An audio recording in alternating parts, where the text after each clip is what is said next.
Transformers are capable of receiving AC power at one voltage and delivering it at another voltage. In this way, they help achieve better transmission efficiency while transferring the power over longer distances. In this video, we will go through the working and construction of a three-phase transformer by starting from its simplest form. The basic working principle of a transformer is simple: electromagnetic induction.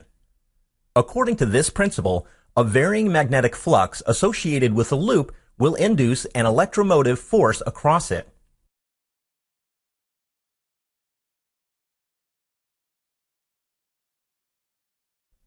Such a fluctuating magnetic field can easily be produced by a coil and an alternating EMF system.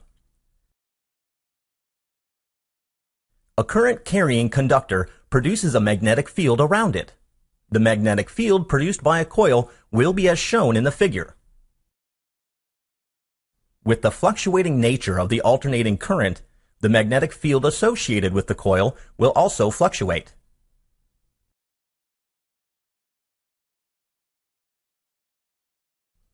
This magnetic flux can be effectively linked to a secondary winding with the help of a core made up of ferromagnetic material.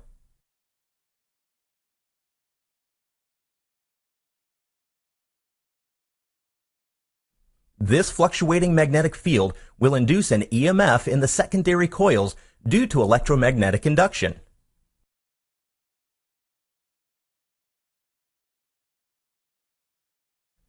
Since the turns are arranged in a series, the net EMF induced across the winding will be the sum of the individual EMFs induced in each turn.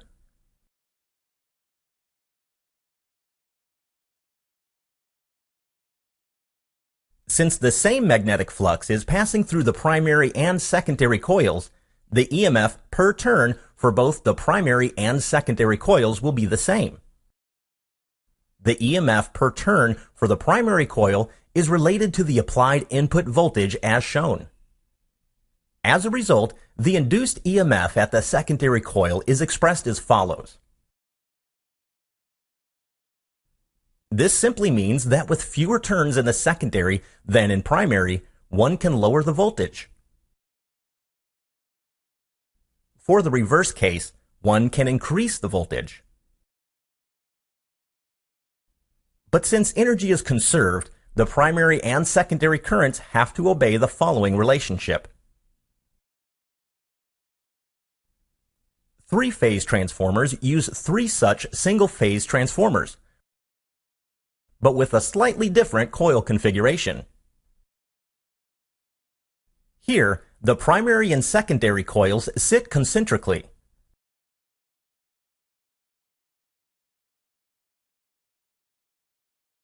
Two more such windings are employed in a three-phase transformer. Transformers with high power ratings generally employ a special kind of winding, known as a disc-type winding, where separate disc windings are connected in series through outer and inner crossovers.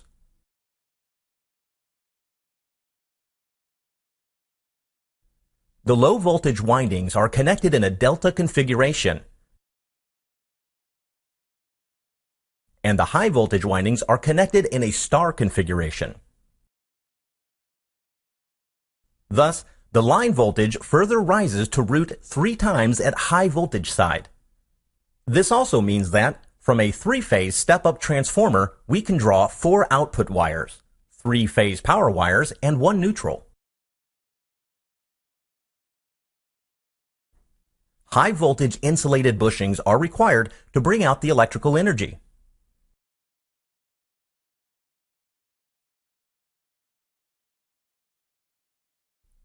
The core of the transformer is made of thin insulated steel laminations.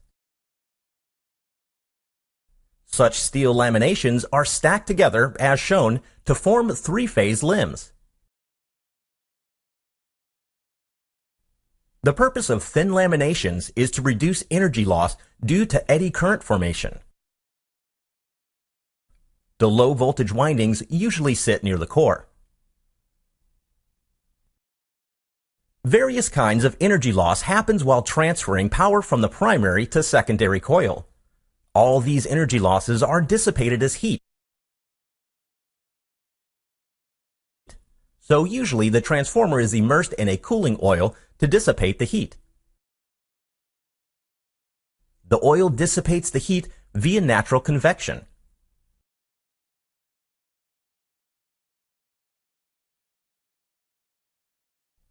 Oil in the tank will expand as it absorbs the heat.